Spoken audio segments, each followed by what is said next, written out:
In this video tutorial, I'm going to share to you on how you can fix your connection is not private error in Google Chrome. So let's get started. So the first thing that we need to do is we need to open Google Chrome. So go ahead in the Windows search bar and type CHROME.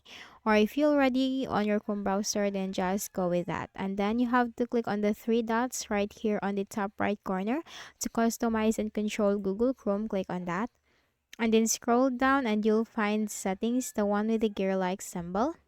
Now here in the list of options on the left pane, we have to simply locate privacy and security.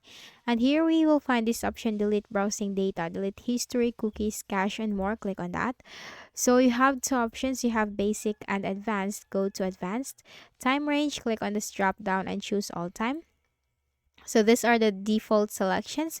You can also choose the site settings and hosted app data, but just leave for passwords and autofill.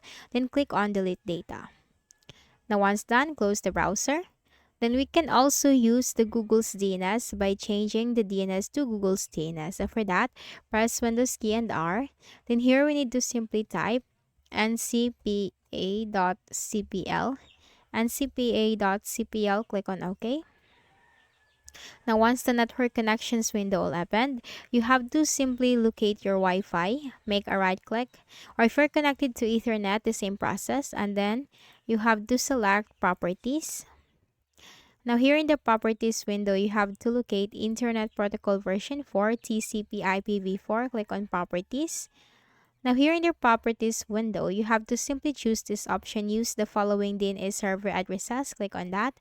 For the preferred DNS server, type in here 8.8.8.8, and for the alternate DNS server, type in here 8.8.4.4. Then you have to click on OK. And then close this, and then close this, and then just try to or just launch the Google Chrome browser after that, and that will fix the issue for you. So I hope this video helped you. Kindly please do not forget to hit the like button and subscribe to this YouTube channel for more tutorials like this. Thank you for watching.